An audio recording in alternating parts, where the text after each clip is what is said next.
Bom, eu estou lendo o livro Os Fundamentos da Aritmética do Frege e alguns insights me veio até a mente. Eu quero compartilhar algo com vocês. Vamos lá. Sabemos que pitagoricamente os números que possuem uma estrutura ontológica enquanto formas perfeitas, sabemos que pitagoricamente a soma do 1, do 2, do 3 e do 4 dará no número 10. Aí temos a década sagrada. Observe que são 4 números: 1, 2, 3 e 4. Aquilo que Mário vai chamar de unidade, oposição, relação e interaturação, a reciprocidade. Da soma da unidade com a oposição, relação e reciprocidade, temos 10 números. Depois da lei do 4, tem a lei do 5, a lei de proporcionalidade intrínseca, que é a lei que vai dar fundamentação, por exemplo, para a teoria do acatamento. O pensamento ferreriano é muito forte nessa teoria. Mas um ponto importante aqui é que essa simbólica do número 1, 2, 3 e 4 aparece no quadrante. Como eu falei, o quadrante ele é um a priori axiomático. O que seria isso? Veja o que o Frege vai dizer. Para que uma verdade seja a posteriori, requer-se que sua demonstração não se possa manter sem apelo à questão de fato, isto é, a verdade indemonstráveis e sem generalidade, implicando enunciados acerca dos objetos determinados. Se, pelo contrário, é possível conduzir a demonstração apenas a partir de leis gerais que não admitem nem exigem demonstração, a verdade é a priori. Então veja que ele vai usar os conceitos aqui que vai aparecer em vários filósofos, do a priori e do a posteriori. É a questão da verdade. Como sabemos, em lógica, nós podemos, quando eu digo lógica, lógica enquanto uma arte, uma ciência, temos a lógica formal e a lógica material. Usando aqui a simbólica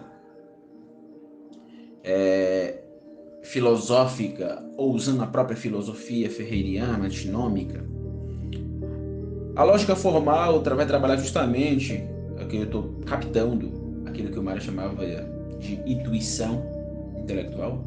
No livro Psicologia ele trabalha a sensibilidade quanto juízos instintivos, depois tem a intuição pática, onde ele trabalha a antinomia antipático e simpático, simpatético, antipatético, e a intuição intelectual.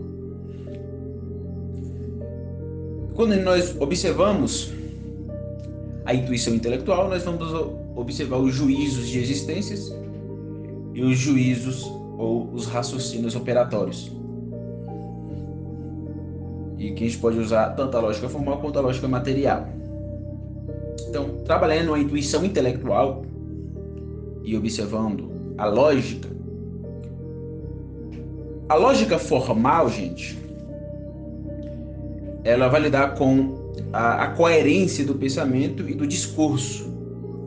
Então, a lógica formal, ou chamada por alguns de lógica simbólica, são estudos dos argumentos, ou seja, a forma desse argumento, se é válido ou não. Então, pela lógica formal, buscamos demonstrar de modo dedutivo, por meio de um silogismo, se aquilo é válido ou não. Aí nós temos, por exemplo, enquanto lógica formal, os 3 princípios, né? O princípio de identidade, o princípio de não contradição, o princípio de terceiro excluído. Há uma forma para expressar esses princípios muito usado, né? A é A, princípio de identidade. A é A e não A ao mesmo tempo. E por fim, terceiro excluído. A é X ou não é X, não há um terceiro. Então observa que temos aqui o princípio de identidade, o princípio de não contradição, o princípio de terceiro excluído. Então, o silogismo lógico formal ou lógico simbólico, tende ao raciocínio buscando sua validez ou invalidez, porque o homem é um ser errante, né? Que é Dao. Então nem todo raciocínio será válido. Por isso, precisamos estudar lógica.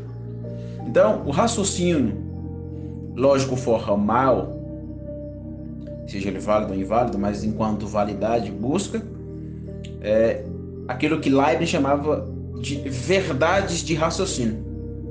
Ou seria a razão, ou seja, verdade de raciocínio ou de razão lógica sintética. E trabalhando naquilo que o Olavo chamava a nossa atenção, prestar atenção no signo, significado e o seu referente, né? A lógica formal, ela tende de modo emergente intensivo a observar os signos e significados. Então, nem todo raciocínio válido reverbera-se na realidade concreta, ou seja, o referente. Quando o Olavo criticava entre aspas, né? A lógica era nesse sentido. Não é que o Olavo desprezou a lógica, como alguns colocam aí. Eu gravei um vídeo falando sobre isso. Mas está dizendo, precisamos da carne da realidade, precisamos daquilo que Leibniz, daquilo que Leibniz chamava de verdade de fato, o referencial. Ou seja, não é somente o post-REM, é o in-REM. É o primeiro vetor da década dialética do Mário Ferreira dos Santos. O sujeito que vai ao objeto e o objeto que vai ao sujeito. O eu e o não eu. Então, a lógica formal, enquanto raciocínio que busca sua validade, ela estuda o raciocínio e busca aquilo que Leibniz chamava de verdade de raciocínio, onde trabalha signos e significado. Se trabalha signo e significado sem referente, aí temos esse próprio silogismo aqui, que não está afirmando nenhum referente. A é A. A é A e não A ao mesmo tempo. A é X ou não é X. Não há um terceiro. Isso aqui reverbera sobre o referente, ou seja, sobre o terceiro princípio quadrante, sobre a realidade extramentibus? Não. Mas é válido, não é válido? É nesse sentido que o Olavo critica a endeusação, a deificação da lógica. Mas a lógica formal é importante. Não podemos negligenciá-la. E a lógica formal, enquanto raciocínio válido, ela é sempre emergente no seu sentido intensivo. Se é emergente no sujeito, o sujeito que pensa, ou seja, o post-REM, ou seja, os conceitos na mente humana. Aí fazemos a pergunta, os conceitos na mente humana, enquanto argumentação silogística, possui alguma validade? Essa é a pergunta. Então, nem todo conceito produzido pela mente humana que é válido, nem todo conceito necessariamente será verdadeiro em ré. Aí vem a lógica material, que vai trabalhar o raciocínio verdadeiro e falso. Ou seja, se a lógica formal busca o raciocínio válido, a lógica material, e aqui é um complemento, tá observando? A lógica material busca estudar o argumento aí. Esse aí, enquanto Dasein, Sonsein. O que é Dasein? Sonsein são dois termos alemãos. Dasein vem do Martin Heidegger. O próprio Heidegger dizia, né? Dasein não se traduz. Mas Dasein é o ser aí. É o ser aí enquanto STEM enquanto existência, como diria Mário Ferreira dos Santos na sua teoria cronotópica, que aparece lá no livro Ontologia e Cosmologia. Assistência, o que está de pé aí parado.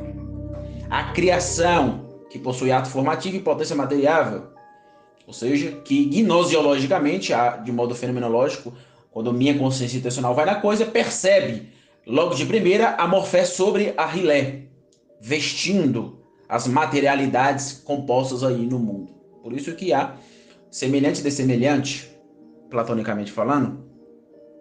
Então, esse Dasein, o ser aí, não é só ser aí enquanto esteme parado, que está de pé. É Sonsein. É o ser aí sendo. É o movimento. É o movimento.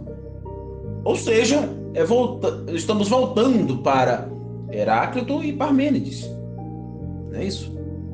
Então, a lógica formal, enquanto raciocínio verdadeiro. Se há verdadeiro, antinomicamente tem que existir o falso. Lembre-se que eu sou um ferreiriano. Eu penso a partir dessas lógicas antinômicas, né? Só há o válido porque existe antinomicamente o inválido. Só há o verdadeiro porque existe antinomicamente o falso, não é isso? Então, a lógica material busca o raciocínio verdadeiro. E esse raciocínio verdadeiro é o raciocínio verdadeiro que estuda o argumento aí, novamente, como eu falei, né? Aí, enquanto Dasein, Sosein. Então, a pergunta que fazemos ao trabalhar a lógica material é justamente essa. Se este argumento aí, enquanto Dasein, Sosein, se adequa à realidade. Ou seja, é um raciocínio que possui signo e significado, pode ser válido, mas a pergunta é: tem carne? Tem aquilo que Leibniz chamava de verdade e fato? O experiencial? O referente? Aí voltamos novamente para o Olavo. Gente, é signo, significado e referente. A placa: cachorro perigoso, cuidado, pode morder. São apenas signos e significados. Mas se você vê o cachorro correndo atrás de você, é referente. Usei essa expressão ordinária para você poder entender. E veja, se na lógica formal o raciocínio válido, né, é, enquanto signo e significado, verdade de raciocínio emergente, intensiva, posterior no sujeito, a lógica material que busca o verdadeiro aí, se adequando à realidade enquanto verdade e fato, ou seja, referente, ela é predisponente. Aí a antinomia ferreiriana novamente, o emergente predisponente, não é isso? O intensivo e o extensivo. Então, a gente tem que casar a lógica formal com a material. Por quê? Porque a verdade de fato é verdade de fato de modo predisponente e extensivo no objeto imundo, nas coisas, naquilo que eu vou chamar de terceiro princípio, quadrante, que é um axioma. Eu não preciso demonstrar. Entenderam esse ponto? Aí aqui nós voltamos justamente ao ponto axiomático. Fiz todo esse rodeio para chegar aqui. O objeto mundé, onde a lógica material busca se fundamentar, ou seja, busca se adequar, o meu raciocínio lógico, coerente, válido, deve possuir carne em ré do objeto. Ao observar o terceiro princípio quadrante enquanto axioma, um ponto é levantado. Porque a lógica material trabalha o raciocínio verdadeiro, ou seja, a verdade, não é isso? E a verdade, sabemos que é a adequação entre o eu e a realidade. Não é isso que aprendemos com o pensamento escolástico? Então, o Frege, no livro Os Fundamentos da Aritmética, ele vai trabalhar justamente a verdade quanto a posteriori e a priori. A verdade quanto a priori é axiomática. É axiomática enquanto sentença, enquanto postulado. Ou seja, é um princípio. Por isso que eu vou usar os termos primeiro princípio quadrante, segundo princípio quadrante, terceiro princípio quadrante, quarto princípio quadrante. Então, uma verdade axiomática não necessita de demonstração. O que eu vou demonstrar é o a posteriori. Por exemplo, a metafísica da filosofia quadrante. Aquilo que eu chamo de os mandatários do terceiro princípio quadrante. Isso eu preciso demonstrar de modo apodítico. Mas para mim trabalhar o a posteriori, eu preciso do a priori. Para mim trabalhar as verdades a posteriores que precisam ser demonstradas, eu preciso trabalhar as verdades a priorísticas axiomáticas que não necessitam ser demonstradas. Então, na linguagem filosófica fregueriana, né? O quadrante é uma verdade a priori, ou seja, não necessita de demonstração. Já os aprofundamentos, como eu falei, de cada princípio ultimacional, é necessitante de demonstrações a posteriores. Mas toda verdade a posteriori demonstrativa necessita de axiomas a priori não demonstrativas. Então, um axioma a priori é um postulado máximo enquanto princípio. É uma sentença máxima enquanto princípio. Deve ser autêntica e sincera. O termo axioma significa o considerar válido, né? Vem de axioen ou axios, que é o estar em equilíbrio, ter valor, a validade apropriada. Explicado isso, nós vamos agora para um ponto muito importante, que é o primeiro princípio quadrante. Tem muita coisa para me falar do primeiro princípio quadrante, muitas, mas eu quero me apegar a um ponto importante aqui.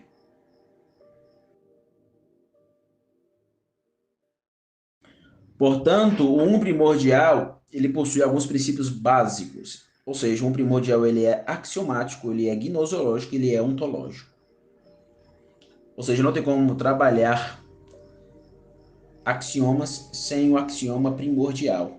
O primordial, o primeiro princípio quadrante. Então, primordial, ou seja, o primeiro princípio quadrante, ele é axiomático, ele é gnoseológico, ou seja, ele é o princípio do saber,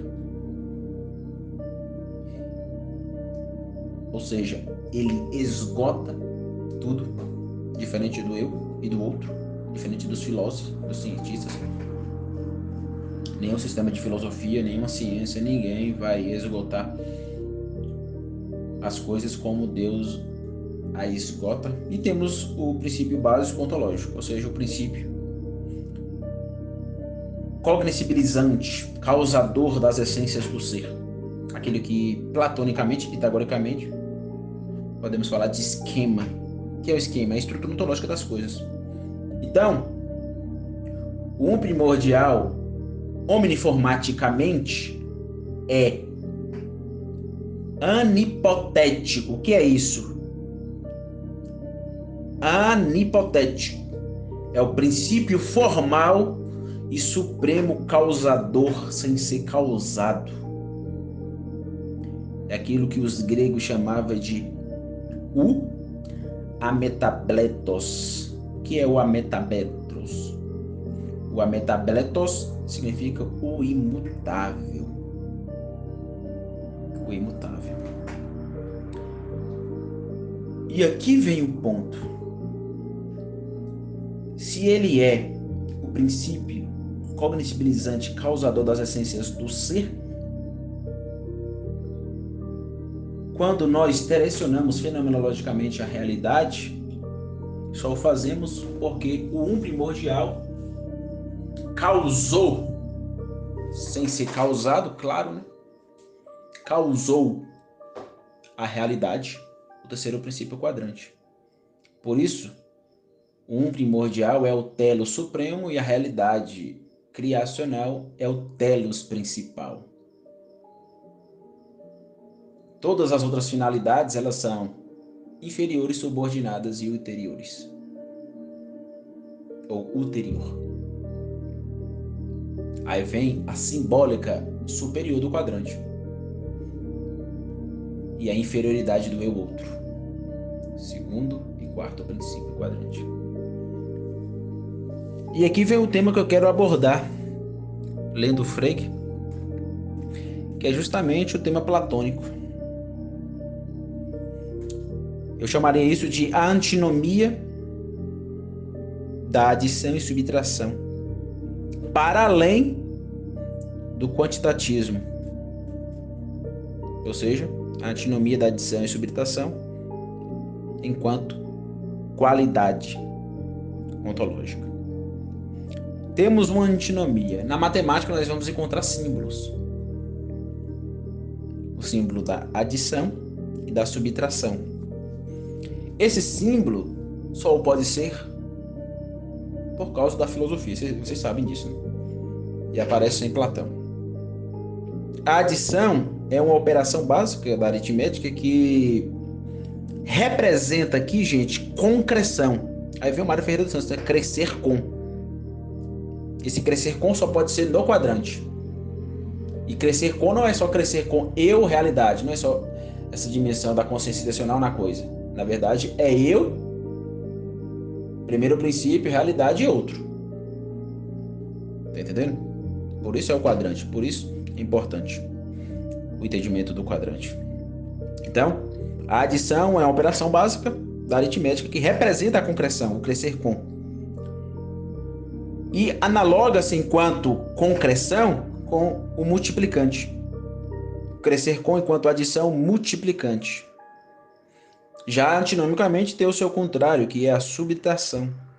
A subtração é uma operação removetiva, que representa a deconcreção, ou seja, o decrescer com. E a subtração, ela é sempre divisivizante, de divisão. Aí temos, platonicamente, a adição enquanto concreção, o ser, o grande, o mais, o que há, o mega. E subtração, enquanto operação de remoção, né? O não ser, o pequeno, o menos, o que não há, o micron. Porque eu só posso trabalhar o pequeno decrescendo com. Aí podemos filosofar com o Mário Ferreira dos Santos e entender o que ele chamava de nada relativo, que é dependente, dentro do contexto alfa, do meon, o não ser, a grande, aquilo que eu vou chamar de grande nulidade. Então, ferreirianamente falando, e claro, platonicamente falando, o grande mais enquanto ser, o que há mega, o pequeno menos não ser, o que não há micro, são subcategorias de oposições antinômicas.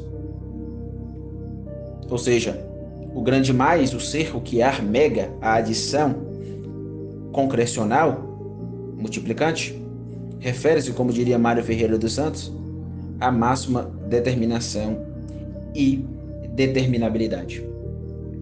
É o adicional. Aí entra, para unir aqui conceitos ferreirianos ou doiverdianos, é a antecipação consequente. Já o pequeno menos não ser,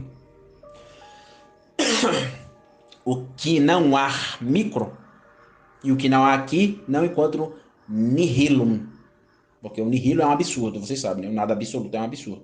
Mas enquanto meon e não ser, ou nada relativo.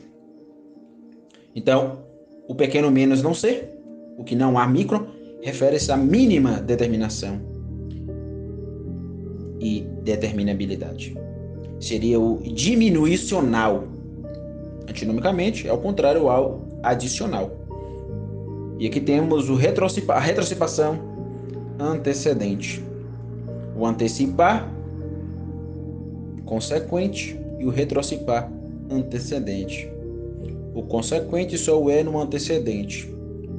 A antecipação só é na retrocipação.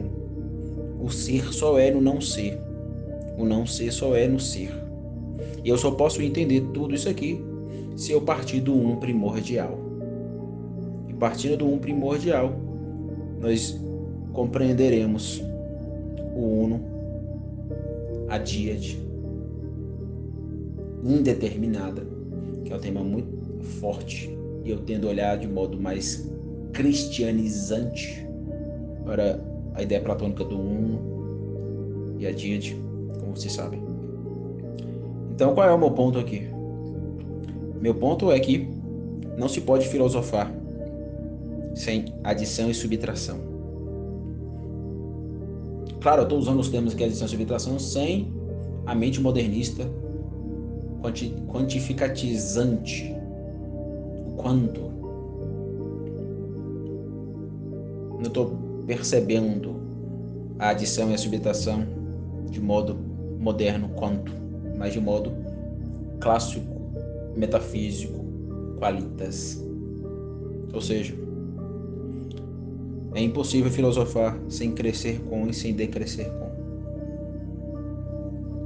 Para filosofarmos necessitamos dessa antinomia. É o ser e não ser. É o ser e não ser. Parmênides e Heráclito, Heráclito e Parmênides. Ou seja, é o deconcrecional, concrecional. E isso é importante porque perceberemos a concreção das leis eternas e a deconcreção das leis eternas. Ou seja, perceberemos e entenderemos o que o Mário propôs no livro A Sabedoria das Leis Eternas. Então veja que com passos curtos, devagar, lentamente, nós vamos adentrando no mundo platônico, pitagórico, ferreiriano, pensando isso aos modos cristãos, sério, para um filosofar sério. Tá entendendo? Então, o tema da minha ontologia é um tema muito importante. E nas minhas próximas contribuições, eu quero aprofundar aí o homem primordial enquanto homem informático. Porque sem o entendimento disso, eu não posso entender a teoria do acatamento. Então é isso. Tchau, tchau, gente. Muito obrigado.